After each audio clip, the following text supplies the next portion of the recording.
혹시 전동 킥보드 타다가 다쳤는데, 보험금이 왜 이렇게 적게 나왔지? 하고 당황해 보신 적 있으세요? 바로 그 궁금증, 오늘 제가 속 시원하게 풀어드리겠습니다. 네, 바로 이 질문입니다. 아니, 내가 다친 건 맞는데 왜 보험금은 내가 생각했던 것보다 훨씬 적게 나온 걸까?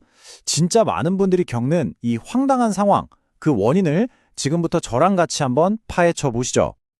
자, 첫 번째 섹션입니다. 도대체 왜 내 보험금이 깎인 걸까요? 그 이유부터 한번 알아보겠습니다. 아마 이런 상황이셨을 거예요. 사고가 나서 몸도 아파 죽겠는데 믿었던 보험금마저 생각했던 것보다 막 절반 혹은 그 이하로 나오면 진짜 눈앞이 캄캄해지죠. 근데 이게 여러분만 겪는 일이 아니라는 거예요. 정말 많은 분들이 겪는 일이라 우리가 이걸 꼭 알아야 합니다. 자, 그럼 이 미스터리를 풀 수 있는 결정적인 단서가 뭘까요? 바로 알릴 의무입니다.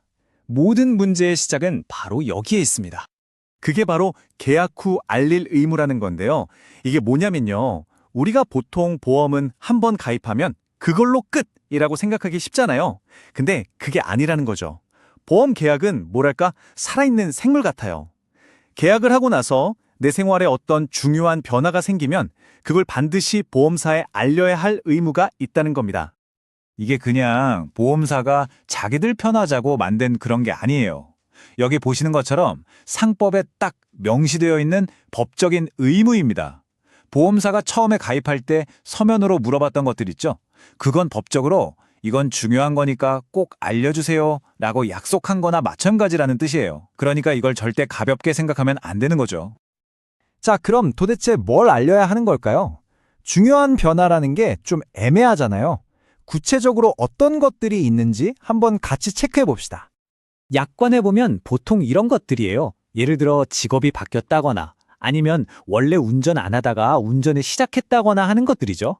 그리고 바로 오늘 이야기의 핵심, 네 번째 항목 보이시죠? 바로 이륜 자동차를 계속적으로 타게 된 경우. 이게 정말 중요합니다. 근데 여기서 다들 이륜 자동차면 오토바이 아닌가? 라고 생각하실 거예요. 저도 그랬거든요. 과연 그럴까요? 정답은 약관에 있습니다. 약관의 이륜 자동차 정의를 딱 보면요. 놀랍게도 전동 킥보드가 명시되어 있어요.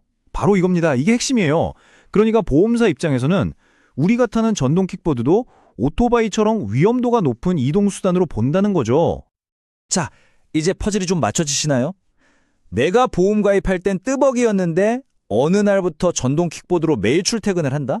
그럼 보험사 입장에서는 이 사람 계약할 때랑 위험도가 완전 달라졌네? 라고 판단하게 되는 겁니다. 그럼 이걸 안 알리면 어떻게 될까요? 그 침묵의 대가는 생각보다 훨씬 큽니다.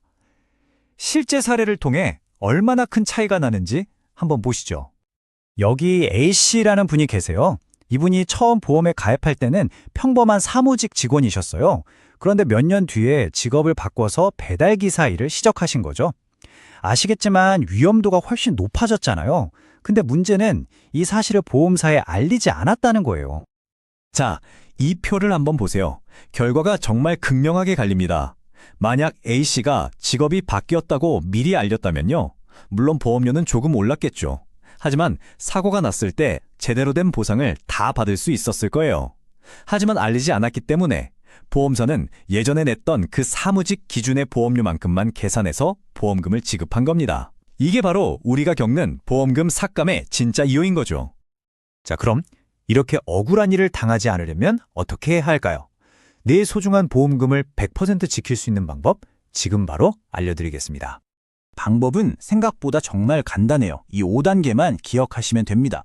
내 생활에 변화가 생겼다? 그럼 망설이지 말고 일단 보험사에 전화를 하든 찾아가든 해서 알리는 거예요. 그리고 정식으로 계약 내용을 바꾸는 거죠. 보험료가 조금 바뀔 수는 있지만 그게 훨씬 중요해요.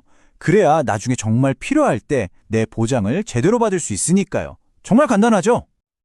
자, 이제 마지막입니다. 오늘 이야기의 핵심, 딱 한 가지만 기억해야 한다면 과연 뭘까요? 바로 이겁니다. 여러분, 보험증권은 그냥 서랍 속에 넣어두는 종이 쪼가리가 아니에요. 내 인생과 함께 숨쉬고 함께 변해가는 살아있는 계약서이자 든든한 파트너라고 생각하셔야 합니다. 마지막으로 여러분께 이 질문을 한번 던져보고 싶네요. 오늘 우리가 알아본 계약 후 알릴 의무 말고도 혹시 내 보험증권 어딘가에 또 다른 숨겨진 의무 조항이 잠자고 있지는 않을까요?